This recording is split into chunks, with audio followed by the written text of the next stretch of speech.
The next video we have is going to be administering cards and handling conflict, which is the biggest part of your game. So what we want to do here is go through administering cards.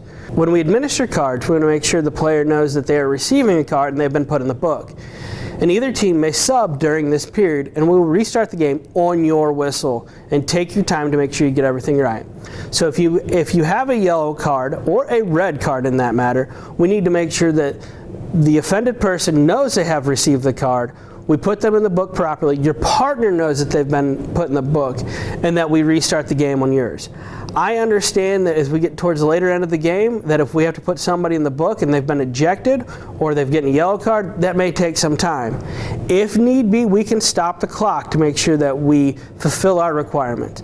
If a player gets ejected, the team may replace the ejected player, but the ejected player must leave the field. If this happens, we stop the game, we get a supervisor, and we bring it back and start it once that player has been escorted out of our facility or away from the field by our supervisor. When we administer cards, we want to make sure we do it in a manner that is not too close to the player, such as putting the card in their face, but not too far away where they don't know that they got booked. So when you administer cards, you say, green 52, you have a yellow card. You want to make sure that you know that. If you get too close, that puts you in a difficult situation to where now you may have a confrontation with that player. So we want to make sure that we put ourselves in a position where we are 3 or 4 steps away from that player and they know they have the card. Most players receiving cards understand that they have a card and they've been put in the book and they're okay with it. But we need to make sure that they know from this. On this play here, you will see a play where a ball goes out of bounds and the yellow player comes back up and grabs the green player from behind. This is absolutely unacceptable by any player that we have with us. The official does a good job here making sure that he's a few steps away, remains calm, and lets the yellow player know that he's been ejected. As in this play continued, we made sure we got a supervisor and that player walked away. We need to make sure that we see how this play has started, what led up to the event, and why that player has been ejected. And we need to put all of that information into our reports. When we handle conflict, we want to know what the player is upset about. There's a difference between that's horrible and you're horrible. That's horrible means they don't like your call. Are you kidding me? They don't like your call. We can have disagreements about calls. Most of the time, people are going to disagree with the call you made. But if they say you're horrible, then they're attacking you personally and your character, and they need to go.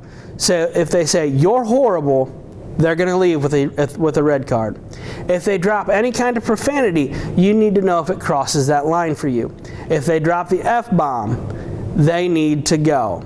So if they say, are you effing kidding me? They now have received a red card, and they're gone because conduct-based red card. If they bait an opponent, this needs to be addressed quickly. If they say something to an opponent and get in their face, we need to make sure we give them at least a yellow, if not a red card. And we're going to see one of these towards the end of this video. Here at UNCW, we have 5 steps in handling conflict. The first thing is the quiet word. If somebody's upset, but it's not a problem yet, and you can see they're starting to boil, go talk to them quickly. It's, hey, I heard the cuss word under your breath. Let's keep it down. Or, hey, I know you're getting heated. Come to me if you have an issue. Or you find that friend on the field. Hey, will you help me out with number 52? He's starting to get hot. If he has a problem, he can come talk to me. You can come talk to me. I'm trying to call the game as best I can, and I can't have him getting too heated because he's going to cause trouble in our game. The next one is a public warning. If they start to get chippy, you want to say, that's enough, and give them a little bit of a stop sign. You want to make sure you keep this low so that it's not too threatening. So what do you want to make sure that everybody knows that you're done with that situation. If they keep chirping, then we will give the necessary cards. The next thing that is rarely used but can be used is a captain's meeting. And this has to be done early. What we want to make sure is if we have two teams that are going back and forth with each other, we want to make sure we bring the captains together and say, you need to bring your teams together. It's getting too physical or it's getting too chippy, and you need to bring that down. If you don't handle your teams, I'll handle them. And it'll result in people leaving our game. The next one is a yellow card It basically means it's escalated to a point where they deserve a yellow card, and the next step is they're going to be ejected, and that's going to be the red card. Remember, you can cross any of these lines. You can skip them all and then go straight to a red card or a yellow card, or however you want to do it, because sometimes if somebody gets pushed or somebody yells the F word, we're just going to be like, hey, will you keep it quiet, please? It's going to be, well, that's enough. Here's your red card for swearing at me. We're done. One of the things you want to do is not make threats. If you say one more word and you're gone, they're going to say one more word and test you, and now you have to act. The best way you can do it is say, hey, I've heard you, we're done here. Or, I'm done listening to you, we're going to play the game. So we make sure that we're not saying one more word and you're out of here, because then they're going to test you, and then you've got to act on that. And you want to make sure you draw your line in concrete and not sand.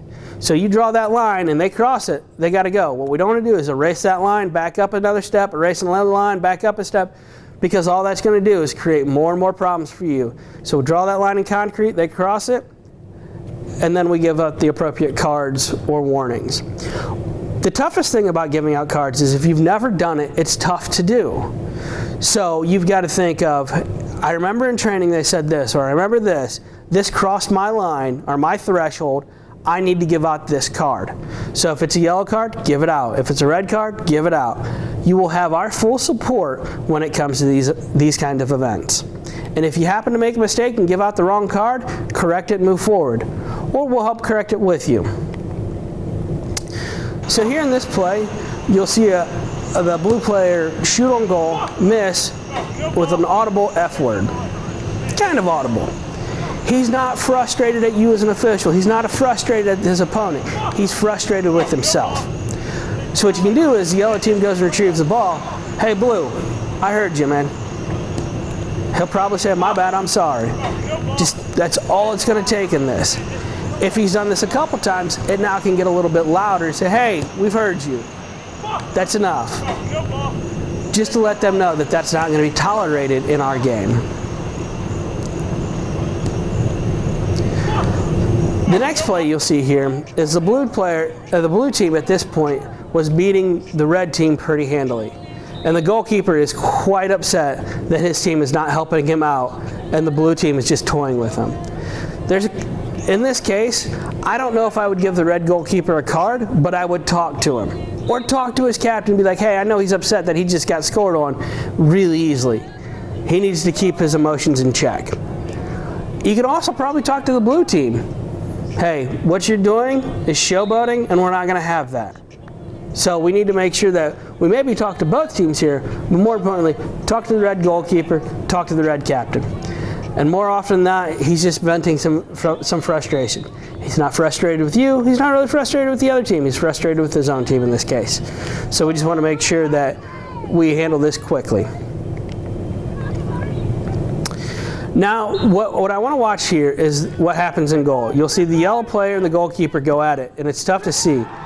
As they get a little bit more physical, the goalkeeper is trying to keep the yellow player out of his vision, and the yellow player is obstructing him. There's a lot to this play. One, if we watch, the ball doesn't move. It's just stepped on. It's just touched, and then it's played. That in and of itself is a violation.